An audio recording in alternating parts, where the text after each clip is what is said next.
Welcome back to the show, everybody. Check out these headlines we have for you this morning. We got more news, and yes, it's about the FTX collapse, but you're going to want all of this. This is much bigger than any of us really truly realize, and there's even more potential that we could see downside to the market. We're going to get into that as well, but we're going to hear from Hester, CZ Binance, David Schwartz on the FTX collapse. We got the amicus brief filing. There's a new one out, and you're going to want to know about that. It implicates the outcome for the U.S. dollar and the global reserve currency. Hester is asked how quickly Regs will come. Ripple Swell announcements, and there are many. Somebody roll that beautiful intro.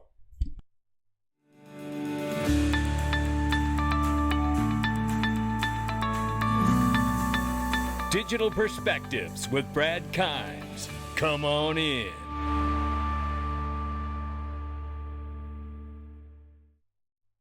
Welcome back to the show, everybody. You can follow us on TikTok, YouTube, Twitter, and Facebook for exclusive content. Right now, we're at $862 billion market cap. We're off by 1.2% this morning. Good morning, everyone.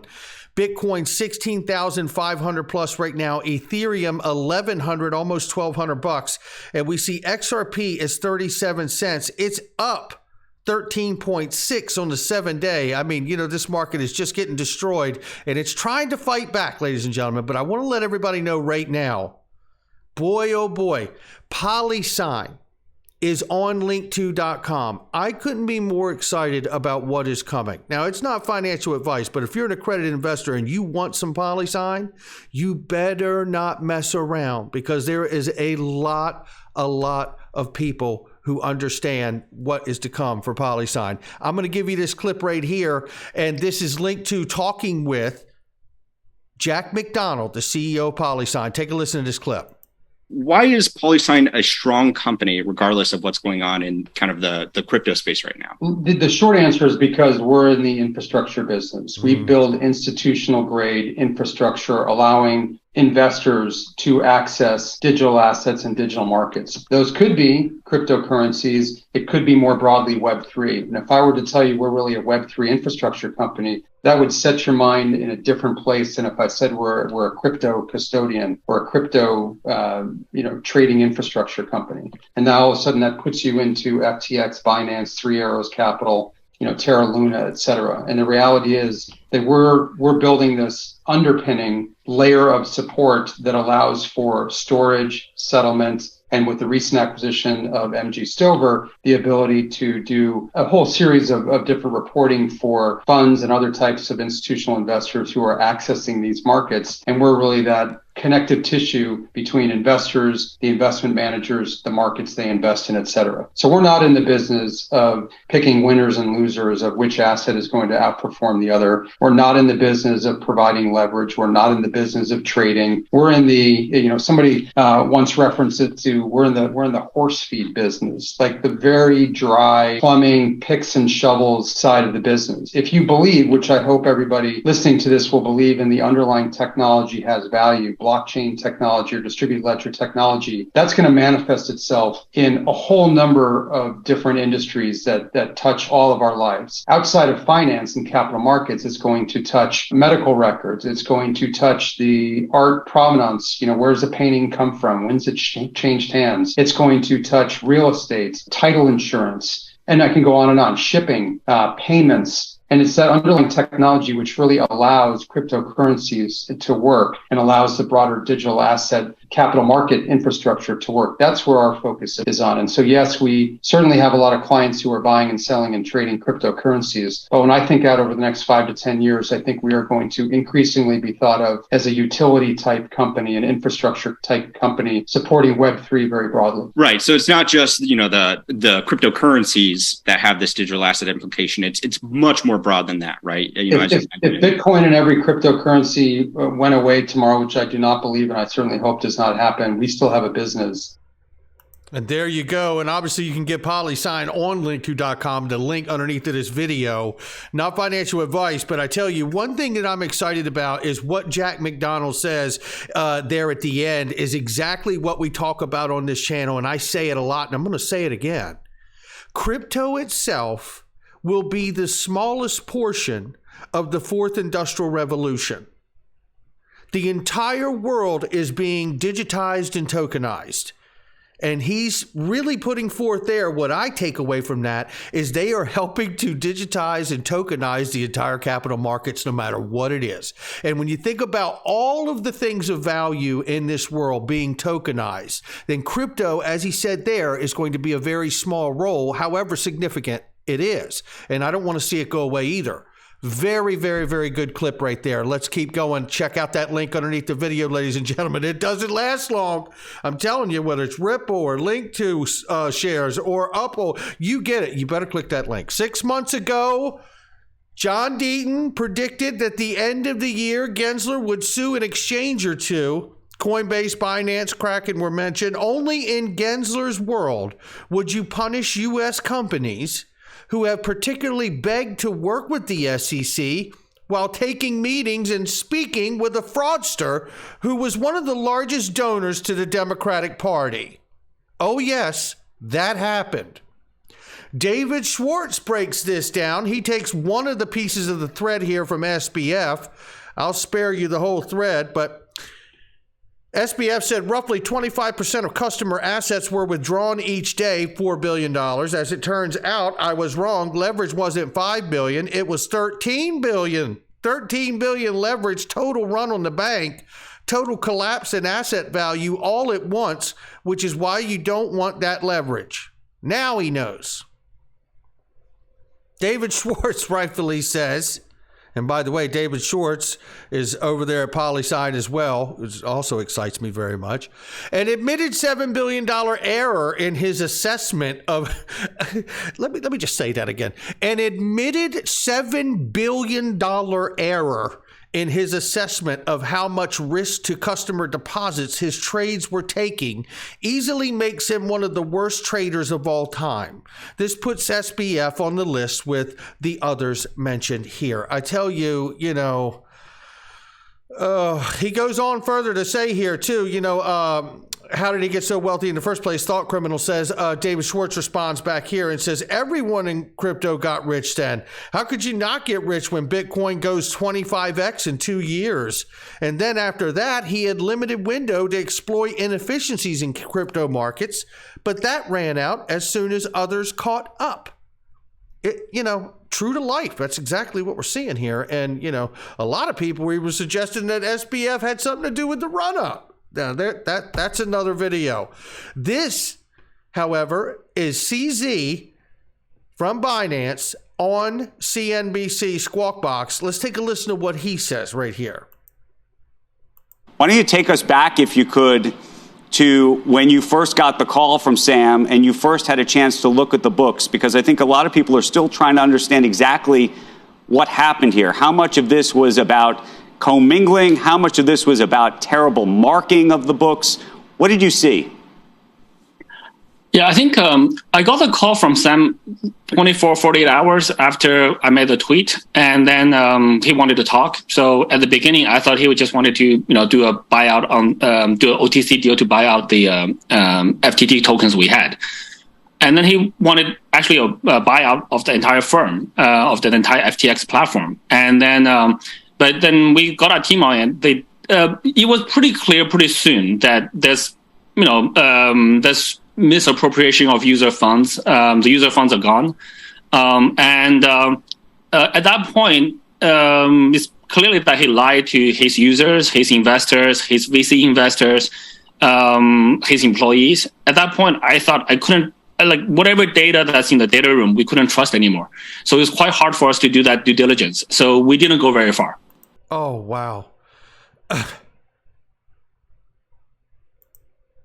I can't even say anything. You know what I mean? I say, what are you going to say to that? I mean, he got in there. He looked under the hood. It's such a mess. He's like, the data's not even accurate where we could use it to formulate whether we could help him out and buy the thing.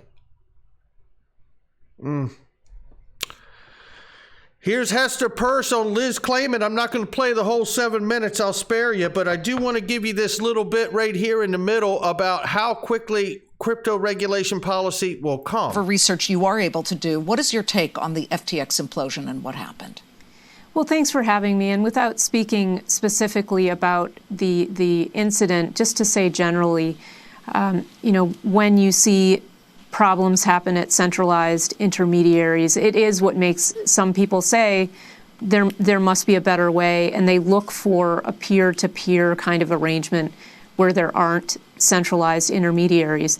But when you do have large intermediaries like this, I think a lot of what people also ask is, should there be a regulatory framework around those centralized intermediaries? And I think that's a conversation we'll be having in Washington in the coming months. Well, months, or should it be weeks? Because while we do know that FTX was domiciled in the Bahamas, and there are all kinds of questions about that because maybe they were more lax, certainly, about any kind of guardrails that they should have been putting in.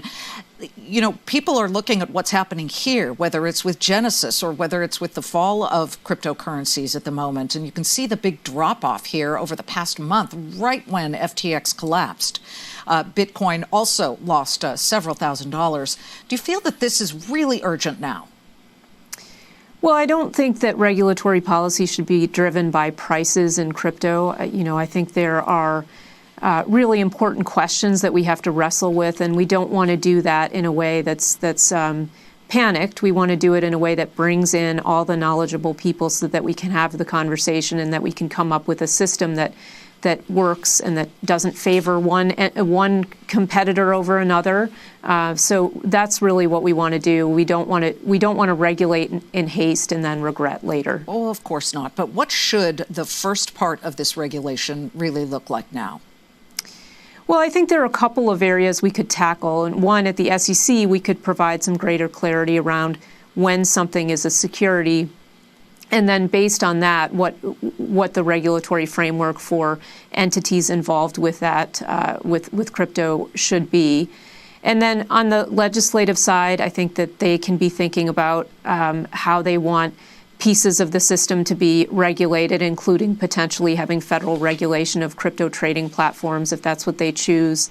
And then we can be working together with the CFTC to think about laying the groundwork for further regulatory action and further legislative action.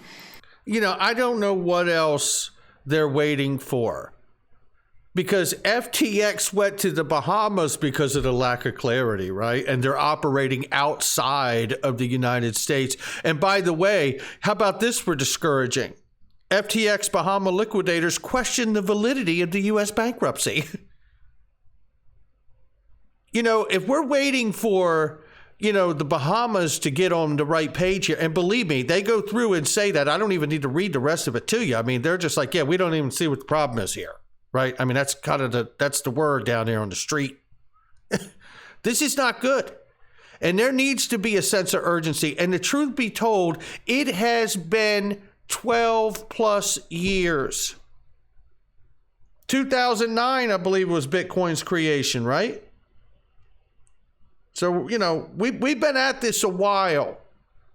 I don't think it's right to suggest that there's any kind of hastefulness that could harm us any worse than watching the lack of clarity create the FTX nightmares of the world. Is it? And once again, I'm going to tell you, and I've been banging this drum for a long time, and if you think this collapse is bad, what's going to happen when a $66 billion behemoth gets called to the carpet? Should it happen? I encourage everyone to understand this point right here about me. I'm not trying to convince you. My digital perspective tells me this. The bottom for this crypto market is not in until we understand with clarity where the Department of Justice and the U.S. Treasury and U.S. government stand with USDTether. And until we understand where this $66 billion behemoth is when it comes to regulation and clarity and legality, this market is undetermined for a bottom as far as I'm concerned. Here we go. The future of crypto at this point, Kyle? I mean, the question is, what is Tether? Like, what is this $66 billion behemoth that has its headquarters at a small bank in the Bahamas that's literally a hop, skip, and a jump from Sam Bankman-Fried's layers in Albany. I just want to stop right there. Look at the narrative that's beginning now. How long we been pounding this drum here to watch out for this? What is Tether is the question on Squawk Box yesterday? I've been asking people to tell me how Tether is not a publicly advertised and sold counterfeit U.S. digital dollar. No one has tried to tell me otherwise and give me good reason. Not one person, and I encourage anyone to tell me how it's legitimate. And nobody can tell me how the $66 billion behemoth is actually legitimate. You go see this building. I've actually walked into this building and, saw a guy eating a sandwich. And I said, so this is where the $80 billion is? The question is, I've spoken with the top head traders of fixed income at some of the largest securities firms in the world who tell me we've never done one trade with Deltec Bank or Tether. And if you look at their balance sheet, they say that there is repos, treasuries, this and that on their balance sheet. Now, they also own precious metals and secured loans and things like that. But if there's an $80 billion or $66 billion now institution out there trading repos and treasuries, you'd assume that someone would find them. Now, I must caveat my statement with, I didn't talk to every single dealer in the world. So maybe there's a dealer out there that will claim they do business with Tether, but I haven't been able to find one. So I just wonder why. Like, what is the purpose of a stable coin when you have G7 currencies? The only purpose of a stable coin, in my opinion, is to be able to jump outside of U.S. and, let's say, IRS jurisdiction and lever yourself and trade and not report your earnings. And there is no other rationale for owning a stable coin. And that made me think of this from this past summer in the Collision Conference, and I'm not putting words in anybody's mouth. Shout out to Brad Garlinghouse, and we're about to hear from him and everything that's going on great at Swell, and you're going to love these numbers, by the way. But listen to what he said this past summer about stable coins, and I absolutely align with this statement very, very much. I think stable coins as a category, I think, have a role to play, particularly in domestic settlement. I haven't yet seen exactly where the U.S. is going to come out here. Other countries around the world clearly are doing more ahead of the U.S. and how they're kind of approaching central bank issued digital assets. What's confusing to me is, why do we need 10 different U.S. dollar stable coins or 20? Right. And if the U.S. if the U.S. is going to do a central bank issued digital currency, why do we need private dollar stable coins also? Right. That gets a little confusing for me. So maybe I don't think it gets confusing at all for Brad Garlinghouse, but I tell you, that is quite a remarkable statement in lieu of this moment we're in, isn't it? Let's shift now to the case, the SEC versus Ripple. William Michael Cunningham, in his individual capacity, requests permission to file an amicus brief in support of the public interest. Just bring you some of the points here. Shout out to Jim for all the things he does for all of us. From the docket sheet, letter addressed to Judge Annalise Torres from William M. Cunningham, non-party economist, dated 11/15/22. It says here, it wrote in pro se capacity to request court permission to file an amicus brief in the action referenced above. Cunningham submits this memorandum in support of his motion to file a brief amicus curiae in this matter. His education and experience have uniquely positioned him to provide objective, independent research opinions to the court. This is one of the highlights here. It says, in the instant matter, the outcome of this case may influence the ability of the U.S. dollar to remain a dominant global reserve currency. I don't think the gentleman understands that XRP is supposed to work as a complement to all the currencies. But, I digress. Nevertheless, that's the recent news on the case. Let's get to some great news at Ripple Swell. This is from Brad Garlinghouse himself here. Our 6th annual Ripple Swell is underway, ladies and gentlemen. He says, I took the stage this morning with CNBC Karen and to discuss all things Ripple, crypto utility, macroeconomic factors, affecting crypto, and much more. Here's the thread right here. And boy, are you going to like what's here. With all that's happening in the past few weeks and over the course of this year's ups and downs, it feels even more imperative that we've gathered together in person to have honest conversations about solving real-world problems with crypto and blockchain. As I said on stage, I firmly believe that crypto will be stronger because of this if we keep focusing on transparency and trust. Ripple has and will continue to lead in this regard. On a very positive note, we've made some major announcements this week. Listen to these numbers, ladies and gentlemen. We've processed $30 billion in payments on RippleNet. That is real use case, ladies and gentlemen. Both fiat and crypto.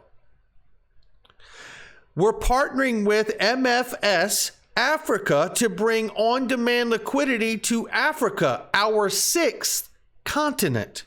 Come on in. He goes on to say, with more to come, nearly 40 payout markets are live for on-demand liquidity. Whoa! Representing 90% of FX markets. Yeah. They're 10% shy of the entire FX market. Really? That's news.